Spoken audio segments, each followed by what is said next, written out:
রাধে রাধে, নমস্কার বন্ধুরা। আরও একটি নতুন ভিডিওতে আপনাদের সকলকে স্বাগত জানাই।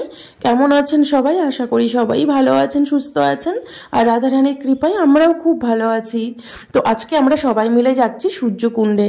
আমি, আমার হাজবেন্ড, আমার বাড়ির পাশে একটা বোন আছে, একটা দিদি আছে। তো সবাই মিলে আজকে এসেছি সূর্যকুণ্ডে। তো সূর্যকুণ্ডে আমরা পৌঁছেও গেছি। দেখতেই পাচ্ছ সূর্যকুণ্ড যে গ্রামটা আছে সেই গ্রামে আমরা পৌঁছে গেছি। তো আমাদের রাধাকুণ্ড থেকে 7 কিলোমিটার ভিতরেই এই সূর্যকুণ্ড অবস্থিত। তো এই সূর্যকুণ্ড একটু গ্রাম সাইডে।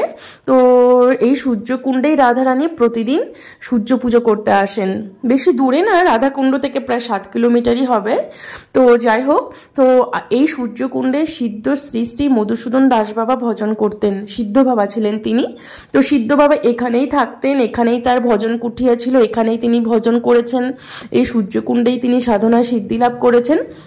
আর এই স্থানেই সিদ্ধ বাবা দেহ রেখেছেন। তো সেই সিদ্ধ বাবার তিরোভাব তিথি আজকে হচ্ছে অঘ্রাণী শুক্লপক্ষের সপ্তমী তিথি। তো এই অঘ্রাণী শুক্লপক্ষের সপ্তমী তিথিতেই সিদ্ধ বাবা দেহ রেখেছেন। তো এই তিথিতেই প্রতি বছর সিদ্ধ বাবার তিরোভাব মহোৎসব পালন করা হয়। বড় একটা মহোৎসবের আয়োজন করা হয়ে থাকে। তো দেখতেই পাচ্ছ এখানে রান্না শুরু হয়ে গেছে। এখানে পুরো বৃন্দাবনের 84 ক্রোশের বৈষ্ণব মহাত্মাদের ভোজন করানো হয় এই সিদ্ধ বাবার তিরোভাব তিথিতে। তো সকাল থেকে রান্না বান্না শুরু হয়ে গেছে। অন্ন, সবজি, রসা, ডাল, লুচি, মিষ্টি, বিভিন্ন রকমের কিছু প্রসাদ পাওয়ানো হয় এখানে। তো যাই হোক, আমরা এখন সিদ্ধ বাবার এখানে মন্দিরের কাছে চলে এলাম। তো এই গ্রামটা ঘোর গ্রাম, মানে খুব সুন্দর একটি গ্রাম এই সূর্যকুণ্ড। তো তোমরা যারা রাধাকুণ্ড দর্শনে এসেছো, আশা করি হয়তো অনেকেই এই সূর্যকুণ্ড এই স্থানটি দর্শন করেছো। আর দর্শন না করে থাকলে রাধাকুণ্ডে এলে অবশ্যই এই সূর্যকুণ্ড এই স্থানটি অবশ্যই দর্শন করো, কারণ রাধারানী এখানে প্রতিদিন সূর্য পুজো করতে আসেন।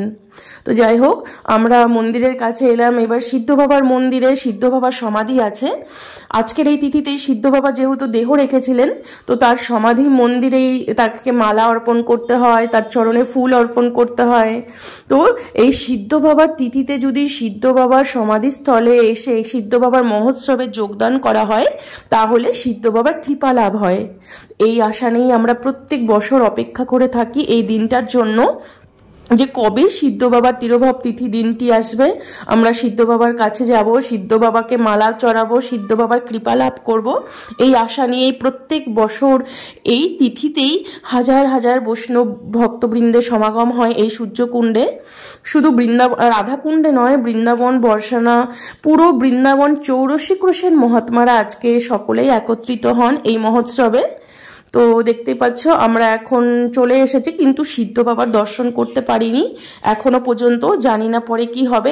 এত ভিড়, মানে এত ভিড়। আমরা মানে প্রত্যেকবার আমরা সিদ্ধ বাবার অনুষ্ঠানে আসি, এই মহোৎসবে আসি যোগদান করতে, কিন্তু এত ভিড় আমরা কখনোই দেখিনি।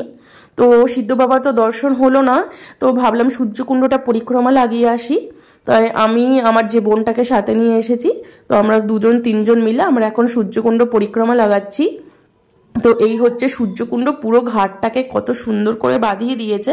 তো আমরা যখন বৃন্দাবনে আসি, তখনও আমরা সূর্যকুণ্ডে আসতাম সিদ্ধ বাবার অনুষ্ঠানে।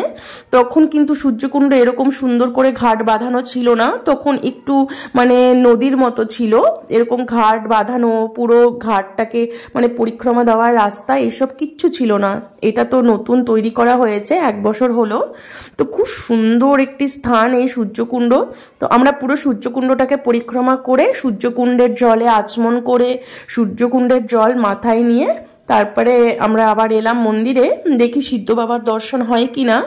তো এখানে দেখো লুচি ভেজে ভেজে ঢিপ করা হয়েছে, এখনো লুচি ভাজা শেষ হয়নি, কারণ মানে হাজার হাজার ভক্তবৃন্দের সমাগম হয়েছে। দেখতেই পাচ্ছ লুচির পাহাড় করে ফেলেছে, লুচি ভাজতে ভাজতে কিন্তু সব শেষ হয়ে যাবে। কারণ বৃন্দাবনের 84 ক্রোশের যত মহাত্মা আছেন, যত বৈষ্ণববৃন্দ আছেন, সমস্ত বৈষ্ণববৃন্দ, ভক্তবৃন্দ আজকে সবাই একত্রিত হন এই সিদ্ধ বাবার মহোৎসবে। তো দেখতেই পাচ্ছ ভোগ লাগানো হয়ে গেছে, এখানে ভোগ আরতি হচ্ছে। তো এই সাইডে হচ্ছে তোমার এই সাইডে সিদ্ধ বাবার মন্দিরটাকে ফুল দিয়ে সুন্দর করে সাজানো হয়েছে। আর এই সাইডে হচ্ছে গৌরাঙ্গ মহাপ্রভু আর নিত্যানন্দ প্রভু যুগল বিগ্রহ আছেন। তো যাই হোক, আমরা তো মহাপ্রভুকে দর্শন করে নিলাম, এখানে ভোগ আরতিও দর্শন করে নিলাম, কিন্তু সিদ্ধ বাবার দর্শন এখনও আর করতে পারিনি। এত ভিড়, মানে এই ভিড় ঠেলে আর ভিতরে সিদ্ধ বাবার মন্দিরের ভিতরে আর প্রবেশ করতে পারলাম না, কারণ সিদ্ধ বাবার মন্দির যে আছে খুবই ছোট, মানে এত পরিমাণ ছোট মন্দিরটা না, ওর ভিতরে সিদ্ধ বাবার সমাধি আছে। সিদ্ধ বাবার এই স্থানেই, যেখানে সিদ্ধ বাবার সমাধি আছে এই স্থানেই সিদ্ধ বাবা বসেছেন, এই স্থানেই সিদ্ধ বাবা ভজন করেছেন। তো সিদ্ধ বাবা যখন দেহ রেখেছেন ওই স্থানেই দেহ রেখেছেন, যেখানে বসে তিনি দেহ রেখেছেন ওই স্থানেই সিদ্ধ বাবার সমাধি করে দেওয়া হয়েছে। তো সেখানেই সমাধি মন্দির করে দেওয়া হয়েছে। তো মন্দিরের ভিতরে সিদ্ধ বাবার সমাধিতে মালা চড়াতে হয় আজকের দিনে, কারণ আজকে তার তিরোভাব তিথি। তো আজকে মালা দিতে হয়, ফুল দিতে হয়, সিদ্ধ বাবাকে প্রণাম দণ্ডবত করতে হয়, সিদ্ধ বাবার সমাধি স্পর্শ করতে হয়। কিন্তু এত ভিড়, এই ভিড় ঠেলে ভিতরে যাওয়ার ক্ষমতা আর আমার হয়নি আজকে। দুর্ভাগ্য আমার যে আজকের তার তিরোভাব তিথিতেই তাকে দর্শন করতে পারলাম না। তো যাই হোক, ভোগ লেগে গেছে যেহেতু, এখন আর ভিতরে সিদ্ধ বাবার মন্দিরের ভিতরে যেতে দিচ্ছে না, তবুও ভিড় ঠেলে মানুষ যাচ্ছে, কিন্তু আমার ক্ষমতা হয়নি এত ভিড় ঠেলে আর ভিতরে যাওয়ার। তো যাই হোক, প্রসাদ পাওয়ানো হয়ে গেল, বৈষ্ণবরা আগে প্রসাদ পেল, তারপরে ভক্তবৃন্দরা প্রসাদ পেল। মানে বাবাজি বৈষ্ণব যারা যারা সন্ন্যাসী বাবাজি হয়ে গেছেন তাদের ভোজন আগে করাতে হবে, তারা প্রসাদ পাওয়ার পরে তারপরে আমরা যারা ভক্তরা আছি, গৃহস্থ ভক্ত এমনি ভক্তরা, সবাই ভক্তরা পরে প্রসাদ পাবেন। আগে বাবারা প্রসাদ পাবেন, বাবারা প্রসাদ পাওয়া হয়ে গেলে তারপরে মায়েরা। তো সবার প্রসাদ পাওয়া হয়ে গেছে, সবাইকে একটা করে কম্বল দিয়েছে, দেখতেই পাচ্ছ সব বাবাজির হাতে একটি করে কম্বল ছিল। তো সিদ্ধ বাবার ভান্ডারেতে প্রতি বছর বাবাদেরকে কম্বল দেওয়া হয়। তো আমাদেরও প্রসাদ পাওয়া হয়ে গেছে। তো প্রসাদে এত ভিড়, এত ভক্তের আজকে সমাগম হয়েছে, কিন্তু এত ভক্ত, হাজার হাজার ভক্তবৃন্দের সমাগম, কিন্তু পরিবেশন করার, মানে প্রসাদ পরিবেশন করার লোকের অভাব ছিল। তার ফলে একটু পরিবেশন করতে একটু মানে সবাইকে পরিবেশন করেছে, সবাই কম বেশি প্রসাদ পেয়েছে, কিন্তু যেমনভাবে প্রসাদ পাওয়ার কথা তেমনভাবে আর পাওয়া হয় না, কারণ এত ভিড়ের মধ্যে মানে এত মানুষকে, এই পুরো কুণ্ডটা মানে প্রায় 1 কিলোমিটার হবে এই সূর্যকুণ্ডটা পরিক্রমা লাগাতে, পুরো কুণ্ডটাকে ঘিরে ভক্তবৃন্দ প্রসাদ পেতে বসে। কিন্তু এই পুরো কুণ্ডটা মিলে যে ভক্তবৃন্দ প্রসাদ পেতে বসে, কিন্তু এত লোক পরিবেশন করার থাকে না, পরিবেশনের অভাবের ফলে হয়তো প্রসাদ সবাই পায় কিন্তু একটু কম বেশি হয়ে থাকে।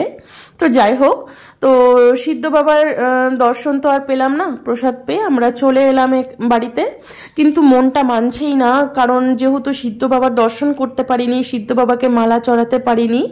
তো এই আশা নিয়ে ভাবলাম যখন আজকে হয়নি তাহলে পরের দিন আবার আসবো সিদ্ধ বাবাকে দর্শন করতে, কারণ সিদ্ধ বাবার তিরোভাব তিথিতে যদি সিদ্ধ বাবাকে মালা না পরাতে পারি, তাকে দর্শন করতে না পারি, মানে এর থেকে দুর্ভাগ্য আর কিছু নেই।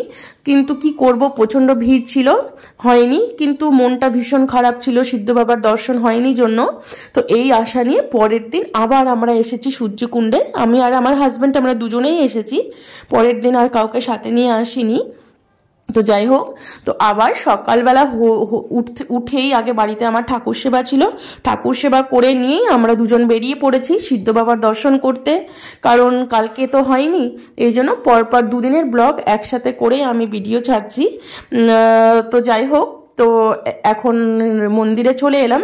কালকে কত ভিড় ছিল, হাজার হাজার ভক্তবৃন্দের ভিড় ছিল, আর আজকে দেখো সেই স্থানেই আজকে একদম ফাঁকা, কোনো ভক্তবৃন্দ নেই। আছে 2-4 জন মন্দিরে যে যারা সেবা করেন তারা আছেন, যারা এই সূর্যকুণ্ডে মন্দিরে সমাধি সেবা করেন, সিদ্ধ বাবার সমাধি সেবা করেন, তারা এখানে আছেন। তো যাই হোক, আজকে একদম ভিড় নেই, আজকে পুরো সূর্যকুণ্ড ফাঁকা, মানে কালকে যে পরিমাণে ভিড় ছিল তা মানে সেই পরিমাণ ভিড় আমি আর কোনোদিনও দেখিনি। কিন্তু পরের দিন সকালবেলা যখন আমরা এলাম আবার সূর্যকুণ্ডে, কারণ সিদ্ধ বাবাকে যেহেতু মালা পরাতে পারিনি, এই জন্য আজকে সকালে সিদ্ধ বাবার জন্য মালা নিয়ে এসেছি, সিদ্ধ বাবাকে আরতি করব আজকে, সিদ্ধ বাবার সমাধিতে মালা পরিয়ে দিলাম, সিদ্ধ বাবাকে মালা পরিয়ে দিয়ে সিদ্ধ বাবার শ্রী চরণ কমলে ফুল অর্পণ করলাম। এবার সিদ্ধ বাবাকে দণ্ডবত প্রণাম করে সিদ্ধ বাবার কাছে প্রার্থনা করব। তারা হচ্ছেন সিদ্ধ মহাত্মা, আমাদের বৃন্দাবনের 4 ধারে 4 সিদ্ধ মহাত্মা আছেন। আমাদের গোবর্ধনে চাকলেশ্বরে সিদ্ধ কৃষ্ণদাস বাবা, আর রনবাড়ির সিদ্ধ কৃষ্ণদাস বাবা, আর এদিকে কাম্যবনের সিদ্ধ কৃষ্ণদাস বাবা, আর সূর্যকুণ্ডের সিদ্ধ মধুসূদন বাবা। এই চার ধারে মানে ব্রজের আমাদের বৃন্দাবনের চৌরসী ক্রোশের চার ধারে চার সিদ্ধ মহাত্মা হচ্ছে সব থেকে বিখ্যাত সিদ্ধ মহাত্মা। এনারা ছোটবেলায় ঘর সংসার ছেড়ে এসে রাধারানীর ভজন করে রাধারানীকে দর্শন পেয়েছেন, রাধারানীর দর্শন করে সিদ্ধি লাভ করেছেন। তারপরে এই স্থানেই তারা আমরণ কাল পর্যন্ত বাস করেছেন, এখানেই দেহ রেখেছেন। তো আমাদের যে রাগানুগা মার্গের ভজন, এইসব সিদ্ধ বাবাদের আনুগত্যেই আমাদের এই রাগানুগা মার্গের ভজনের প্রচলন হয়ে আসছে। তো আমাদেরকে সিদ্ধ বাবাদের দর্শন, সিদ্ধ বাবার স্থানে আগমন করা, সিদ্ধ বাবাকে মালা অর্পণ করা, সিদ্ধ বাবার তিরোভাব তিথিতে অনুষ্ঠানে মহোৎসবে যোগদান করা, এইসব আমাদেরকে অবশ্যই করতে হয় সিদ্ধ বাবার কৃপা লাভ করার জন্য। কারণ আমাদের ভজন পথে যদি আমরা সিদ্ধ বাবার কৃপা লাভ করতে না পারি, তাহলে আমাদের ভজনে আমরা একটু পিছিয়ে যাব। এই জন্য আমাদের ভজন পথে আগে আমাদের সিদ্ধ বাবার কৃপা চাই। এই সিদ্ধ বাবার কৃপা লাভ করার জন্যই এই সিদ্ধ বাবার স্থানে আগমন করা, এই সিদ্ধ বাবার স্থানেই বারবার আসা। সূর্যকুণ্ডে আমার অনেকবার আসা হয়ে গেছে, আমি অনেকবার দর্শন করেছি, কিন্তু এইসব স্থানে একবার নয়, দুবার নয়, 10 বার নয়, হাজার হাজার বার এলেও মনে শান্তি হবে না। মনে হয় এই মানে এখানেই থেকে যাই, এখানেই যেন ঘর বানিয়ে এখানেই সিদ্ধ বাবার কাছেই থেকে যাই। এইসব স্থানে এলে, এইসব সিদ্ধ স্থানে এলে মনের একটা পবিত্রতা জাগে, মনে একটা আলাদা অনুভূতি, আনন্দ জাগে। কারণ সিদ্ধ বাবারা এই স্থানেই এসে ভজন করেছেন, এখানেই এই স্থানেই সিদ্ধি লাভ করেছেন। মানে সিদ্ধ বাবা এখানেই ভজন করেছেন, এখানেই রাধারানীর দর্শন লাভ করেছেন। আর আমরণ কাল পর্যন্ত সিদ্ধ বাবা এই স্থানেই থেকেছেন, এখানেই দেহত্যাগ করেছেন। তখন থেকেই এখানে একটা বড় মন্দির হয়ে যায়, সিদ্ধ বাবার সমাধি মন্দির, আর এখানে মহাপ্রভুর মন্দির আছে। তো যাই হোক, সিদ্ধ বাবাকে মালা পরিয়ে এখানে দীপ দিয়ে আরতি করলাম সিদ্ধ বাবাকে, তারপরে মহাপ্রভুর কাছে আরতি করে তো এখন আমরা পরিক্রমা লাগাবো। তো মন্দিরে যারা সেবায়ত আছেন, যারা সেবা করেন, তারা দুপুরে আমাদেরকে প্রসাদ পেয়ে যেতে বললেন।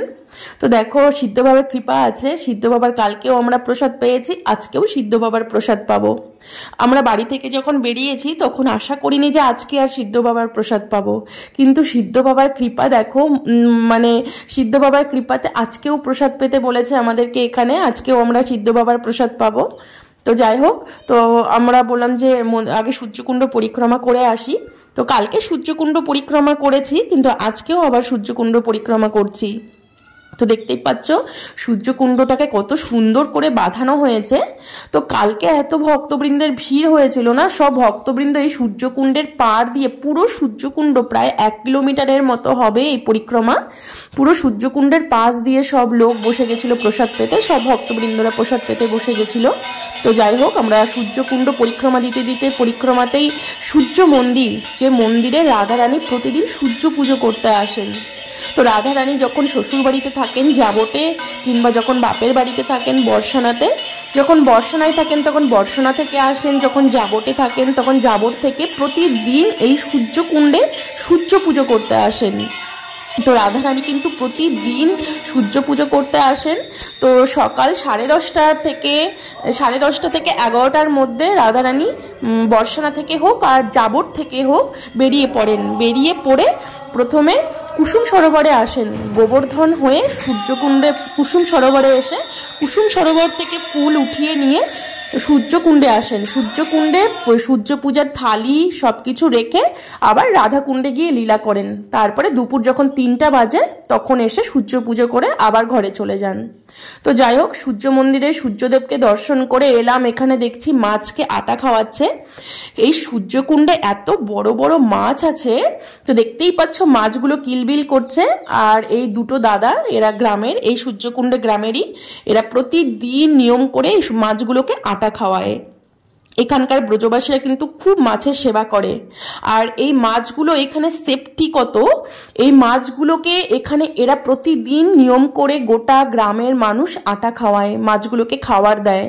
তো দেখো রাধারানীর কি কৃপা, একই স্থানে, এই স্থানে প্রতিদিন রাধাকুণ্ডেও আমি দেখেছি প্রত্যেক দিন রাধাকুণ্ডে যে বড় বড় মাছ আছে, কচ্ছপ আছে, ব্রজমায়ারা বিকেল হলেই আটা, এরা রুটি করে সন্ধেবেলা, তো সেই রুটি করার আটা থেকে কিছুটা আটা মেখে সরিয়ে রাখে মাছকে খাওয়ানোর জন্য। তো আমি তাই দেখে অবাক হয়ে গেলাম, এখানকার মাছগুলো কত সেফটিভাবে এখানে বাস করছে, এদেরকে সেবা করছে আরও মানুষ। আর এই মাছগুলো যদি বাংলায় থাকতো, বাঙালিরা কবে এই মাছগুলো ধরে খেয়ে শেষ করে ফেলতো। তাই আমি আমার হাজব্যান্ডকে গল্প করছিলাম, দেখো ব্রজধামের কি মহিমা, এখানে জীবজন্তু কত সেফ আছে, এদের কোনো ভয় নেই এখানে, এরা কত নিশ্চিন্ত মনে এই সূর্যকুণ্ডে বাস করছে, আর সূর্যকুণ্ডে এদেরকে খেতে দেওয়া হচ্ছে। এখানকার ব্রজমায়ারা, এই গ্রামের সব ইয়ং ছেলেগুলো এসে এই দুপুরবেলা করে এই মাছগুলোকে খাবার দেয়, মাছগুলোর খাদ্যও এখানে মিলে যাচ্ছে, আরামসে এরা এখানে বাস করছে। তো এদের মতো রাধারানীর কত কৃপা, রাধারানীর কৃপার ফলে এরা এখানে সেফটিভাবে বাস করছে, আবার তাদের খাওয়াও মিলে যাচ্ছে। তো দেখো এই মাছগুলো যদি বাংলায় থাকতো, বাঙালিরা এইসব মাছগুলোকে রাখতো, কবে ধরে নিজেরাই খেয়ে ফেলতো, মাছকে খাওয়ানো তো দূরের কথা, মানে মাছগুলোকেই ধরে খেয়ে ফেলতো।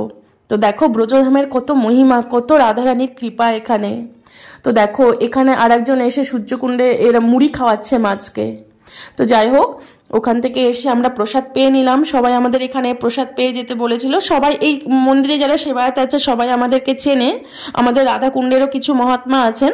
তো আজকে তো আর বেশি লোক ভক্তবৃন্দ নেই, আজকে কালকে ভিড় ছিল, সিদ্ধ বাবার অনুষ্ঠান ছিল বলে, কিন্তু আজকে আর এত ভিড় নেই। আজকে বাস 15-20 জনের মতো মহাত্মা আছেন। তো সবাই একসাথে বসেই আমরা প্রসাদ পেয়ে নিলাম। খুব সুন্দর সিদ্ধ বাবার প্রসাদ খেয়ে মনটা ভরে গেল। অনেক কিছু দিয়েছে, কারি সবজি রান্না করেছিল, মানে দই দিয়ে কারি তৈরি করে, সেই কারির সবজি, রসা, 5 রকম ভাজা, সিমের সর্ষে বাটা, মানে অনেক রকম কিছু পদ, ক্ষীর, চাটনি। তো সিদ্ধ বাবার প্রসাদ পেয়ে মনটা পুরো জুড়িয়ে গেল, শান্তি হয়ে গেল। কালকেও প্রসাদ পেয়েছি, কিন্তু প্রথমে আমি আশা করিনি যে আজকে আমরা এখানে প্রসাদ পাবো, কে প্রসাদ পেতে বলবে এখানে। তো দেখো রাধারানীর কি কৃপা, সিদ্ধ বাবার কি কৃপা, মন্দিরে এসে ঠাকুর দর্শন করার সঙ্গে সঙ্গে আমাদেরকে সবাই প্রসাদ পেতে বলেছে দুপুরে। আর আমরা এমন টাইমে এসছি তখন দুপুরে ভোগ লাগবে এমন, মানে আমরা আসার পরে, আমরা যখন আরতি টারতি করলাম তারপরে ভোগ লেগেছে। তো যাই হোক, আমরা প্রসাদ পেয়ে বাড়ির উদ্দেশ্যে রওনা দিলাম। তো প্রসাদ পেয়ে একটু বসেছিলাম রোদ্রে, তারপরে এবার বাড়ি ফিরছি। তো দেখো পুরো সূর্যকুণ্ড গ্রামটা একদম নিরিবিলি নির্জন একটা গ্রাম, খুব সুন্দর একটি গ্রাম। আর এই সূর্যকুণ্ড দর্শন করলে মনে হয় যেন এই স্থানে রাধারানী এখনো লীলা করছেন, সেই সব স্থান। সেখানে আমরা কত ভাগ্যবান যে এখানে বাস করছি, যেখানে রাধারানী প্রতিদিন সূর্য পুজো করতে আসেন। তো সব রাধারানীর কৃপা, সব গুরু কৃপা।